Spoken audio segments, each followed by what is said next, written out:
Hi everyone. So இந்த வீடியோவில் என்ன பார்க்க போகிறோம் அப்படின்னா ஒரு கமெண்ட் கேட்டிருந்தாங்க. என்ன அப்படின்னா how to right the physics 5 mark, எப்படி அதை ப்ரெசென்ட் பண்ணணும். இப்போ ஒரு டெரிவேஷன் கேட்குறாங்க அப்படின்னா அதில் எந்த மாதிரி விஷயங்கள் நம்ம இன்க்ளூட் பண்ணணும். ஒரு தியரி டைப்பில் கேட்குறாங்கன்னா அதை எப்படி நம்ம ப்ரெசென்ட் பண்ணால் 5 out of 5 எடுக்க முடியும் அப்படிங்கிற மாதிரி ஒரு கொஷின் கேட்டிருந்தாங்க. ஸோ நிறைய பேருக்கு டவுட் இருக்கும். ஸோ அதை ஒரு வீடியோவில் நான் எக்ஸ்பிளைன் பண்ணிடலாம் அப்படின்னா இந்த ஒரு வீடியோ சரியா. ஸோ ஃபஸ்ட்டு ஃபிசிக்ஸ் 5 மார்க் அப்படின்னு நம்மளுக்கு சொல்லும்போது என்னென்ன இதிலலாம் உங்களுக்கு ஃபிசிக்ஸ் 5 மார்க் கேட்குறாங்கன்னா, ஒன்று டெரிவேஷன் டைப் கரெக்டாக. ஸோ ஃபஸ்ட் டைப் என்ன அப்படின்னா டெரிவேஷன் டைப்ஸில் கேட்பாங்க. இன்னொன்று தியரி பேஸ்டு 5 மார்க்ஸும் இருக்குது. ஸோ இந்த தியரி நம்ம சொல்லும்போது இந்த தியரி 2 டைப்பாக பிரிக்கலாம். ஒன்று டேரக்ட், அதாவது லைக் பாயிண்ட் வைஸாக எழுதுகிற மாதிரி தியரி கொஷின்ஸும் இருக்குது. ஆஸ் வெல் அஸ் உங்களுக்கு ஒரு தியரி பேஸ்ட் அப்படின்னு சொல்லும்போது இந்த கன்ஸ்ட்ரக்ஷன், ஒர்க்கிங் அது மாதிரி டைப் ஆஃப் கொஷின்ஸும் இருக்குது. ஸோ இப்போ ஃபஸ்ட்டு இந்த தியரி பேஸ்டு கொஷின் எப்படி எழுதணும்னு பார்த்துருவோம். இப்போ ஒரு கொஷின் கேட்குறாங்க, like explain the properties of electromagnetic waves அப்படின்னு கேட்குறாங்க. இல்லை டைப்ஸ் ஆஃப் எமிஷன் ஸ்பெக்ட்ரம் இந்த மாதிரி கேட்குறாங்கன்னு வச்சுக்கோங்களேன். ஸோ இந்த மாதிரி கொஷின்னா நீங்கள் பாயிண்ட் வைஸாக எழுதுங்க. ஒரு ப்ராப்பர்ட்டிஸ், ஒரு கேரக்டரிஸ்டிக்ஸ் எழுதும் போது try to write it as a point வைஸாக எழுதும் போது அது நல்ல ப்ரெசன்டேஷன் இருக்கும் அண்ட் மார்க் உங்களுக்கு என்ன செய்யும் அப்படின்னா நல்லா கிடைக்கும். First thing. செகண்டு, இந்த கன்ஸ்ட்ரக்ஷன் ஒர்க்கிங் டைப் கேட்குறாங்களா. ஸோ இப்போ ஃபார் எக்ஸாம்பிள் ஒரு வேண்டிகிராஃப் ஜென்ரேட்டர் எடுத்துக்கலாம், இல்லை ஒரு சைக்ளோட்ரான் கொஷின் எடுத்துக்கலாம், இல்லை ஒரு எலக்ட்ரான் மைக்ரோஸ்கோப் அடுத்து நீங்கள் செகண்ட் ஒன் படிக்க போகிற லெசனாக இருக்கட்டும். ஸோ இந்த மாதிரி கொஷின்ஸ் கேட்கும்போது என்ன செய்யுங்கன்னா அதில் ஒரு பார்ட்டுக்கும் ஒரு மார்க்காக பிரித்து வச்சுருப்பாங்க. லைக் ஃபஸ்ட்டு திங், அதில் டயக்ராம் இருந்துச்சுன்னா ஃபஸ்ட்டு டயக்ராம் வரைங்க. டயக்ராம் எப்போவுமே லாஸ்ட்டு போய் இல்லை பின்னாடி போய் வரையாதீங்க. Diagram is very important.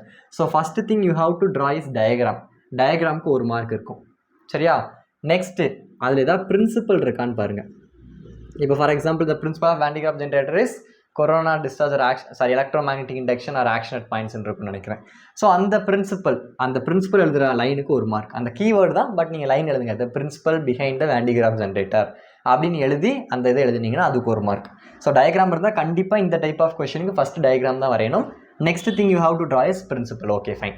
So next என்ன பண்ணணும் அப்படின்னு கேட்டிங்கன்னா, கன்ஸ்ட்ரக்ஷன் இருந்தால் கன்ஸ்ட்ரக்ஷனுங்கிறது இந்த டயக்ராம், அந்த ஒரு வேண்டிகிராஃப் ஜென்ரேட்டர் இருக்குன்னா அது எப்படி நம்ம கன்ஸ்ட்ரக்ட் பண்ணுறோம் அப்படிங்கிறது தான். ஸோ பேசிக்காக ஸோ அந்த கன்ஸ்ட்ரக்ஷன் இருந்துச்சுன்னா அதுக்கு 1 மார்க். இதெல்லாம் நீங்கள் பேராவாக எழுதலாம், ஒரு ஹெட்டிங்கில் பிரச்சனை இல்லை. இதில் பாயிண்ட்டாக எழுதுன்னு அவசியம் இல்லை. நெக்ஸ்ட்டு ஒர்க்கிங் இருந்துச்சுன்னா அந்த ஒர்க்கிங்கை நல்லா எலாபரேட்டாக எழுதுங்க. உங்களுக்கு என்ன புரிஞ்சிருக்கோ நீங்கள் எழுதினா போதும், 1 மார்க் தான் அதுக்கும்.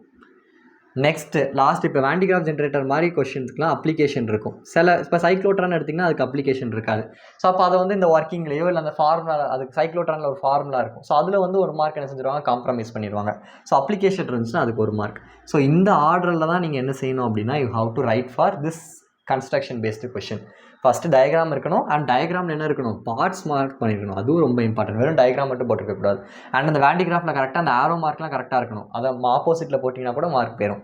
ஸோ டயக்ராமுக்கு 1 மார்க், நெக்ஸ்ட் பிரின்சிபல் அதில் இருந்துச்சுன்னா அதுக்கு 1 மார்க், கன்ஸ்ட்ரக்ஷனுக்கு 1 மார்க், ஒர்க்கிங் அண்ட் அப்ளிகேஷன் இந்த ஆர்டரில் எழுதுங்க. Okay, so this is for theory type. இப்போது டெரிவேஷன் டைப்புக்கு என்னவாறு நீங்கள் எழுதணும்.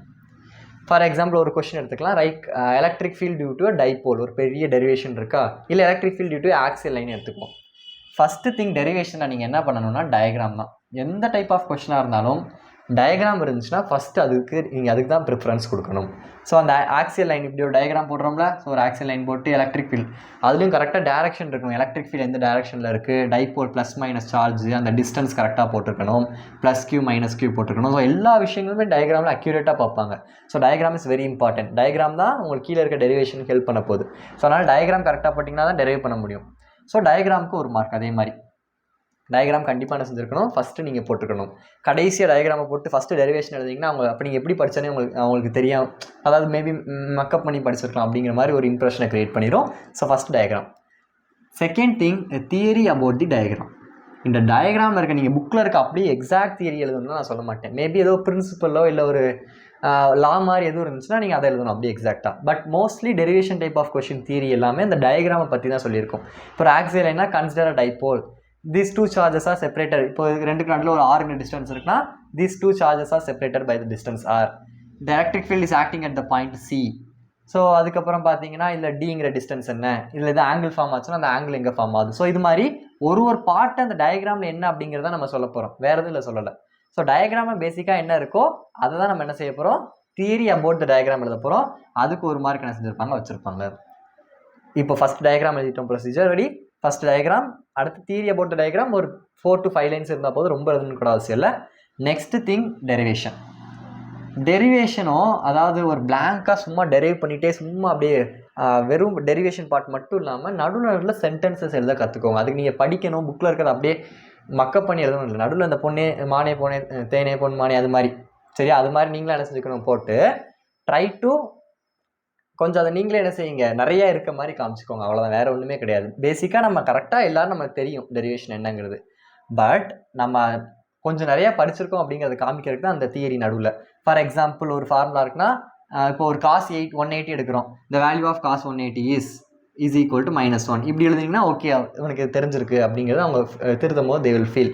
அதுக்கப்புறம் ஒரு ஃபார்முலா எடுக்க போகிறோம்னா we know that the formula is. அது மாதிரி எங்கெங்கெல்லாம் பாசிபிள் சென்டென்சஸ் நம்மளால் ஆட் பண்ண முடியுமோ try to add the sentences in between the derivation part. அது டெரிவேஷன் எழுதிட்டு அண்ட் ஃபைனல் ரிசல்ட் வருது தெரியுமா, ஃபைனல் ரிசல்ட். அந்த ஃபைனல் ரிசல்ட்டை ஒரு பாக்ஸ் போட்டு என்ன செய்யுங்க அப்படின்னா காட்டுங்க. அண்ட் ஃபைனல் ரிசல்ட் கீழே ஏதாவது இம்பார்ட்டன்ட் நோட் இல்லாட்டி இம்பார்ட்டன்ட் இன்ஃபரன்சஸ் இருந்துச்சுன்னா அதுலேருந்து ஒரு 2 லைன் எழுத ட்ரை பண்ணுங்கள், சரியா. ஸோ பேசிக்காக இதோட போதும். பட் ஸ்டில் இருந்துச்சுன்னா இன்னும் ஒரு நல்ல இம்ப்ரெஷன் இருக்கும், அவ்வளோதான். ஸோ எப்போதுமே ஃபஸ்ட் டயக்ராம், அது என்ன டைப் ஆஃப் கொஸ்டினாக இருந்தாலும் ஃபஸ்ட் டயக்ராம், தென் டெரிவேஷனில் theory about the diagram you have to write, then derivation. And டெரிவேஷனுமே நடுவில் you have to write some sentences regarding the derivation part and the final result. ஓகேவா, அதை பாக்ஸில் காமிச்சிங்கன்னா இந்த மாதிரி நீங்கள் ப்ரெசென்ட் பண்ணால் போதும். டெரிவேஷனுக்கு அடுத்தடுத்தல் இல்லாமல் நீங்கள் பண்ணிங்கன்னா ஓகே நல்லா பண்ணியிருக்கேன் அப்படிங்கிற அவங்களுக்கு ஒரு கன்ஃபியூஷன் வராது. நடுவில் அவங்க போய் நல்லா செக் பண்ணிட்டுலாம் இருக்க மாட்டாங்க. மேபி ஒரு ப்ளஸோ மைனஸோ நீங்கள் தப்பாக போட்டிருக்கலாம், பட் நீட்டாக ப்ரெசென்ட் பண்ணியிருக்கும் போது, கரெக்டாக ஆன்சர்ஸ் கொண்டு வந்திருக்கும் போது, இம்பார்ட்டன்ட் பாயிண்ட்ஸ்லாம் கரெக்டாக போட்டிருந்தீங்கன்னா டெரிவேஷனில் அவங்க அவ்வளோ செக் பண்ண போகிறது இல்லை, கரெக்டாக. ஸோ பேசிக்காக presentation is very important. As well as உள்ளவும் கரெக்டாக எழுதியிருக்கணும். எல்லாரும் அப்படி திருத்துவாங்கன்னு சொல்ல முடியாது. But sometimes I'm saying some கேசஸில் அப்படி இருக்கலாம். ஸோ அதனால் இந்த மாதிரி ஒரு ப்ரொசீஜரை ஃபாலோ பண்ணிக்கோங்க. அண்ட் தியரி பேஸில் பாயிண்ட் வைஸாக எங்கே எழுதணுமோ, ப்ராப்பர்ட்டிஸ் ஸ்டாட்டிஸ்டிக்ஸ் கேட்கும் போது அப்படி எழுதுங்க. டயக்ராம் பேஸ்டு கொஷனுக்கு இந்த ப்ரொசீஜர் என்ன செய்யுங்க, ஃபாலோ பண்ணுங்கள். ஸோ இப்படி நீங்கள் ஃபாலோ பண்ணும்போது கண்டிப்பாக 5 out of 5 in physics 5 mark நீங்கள் வாங்கலாம்.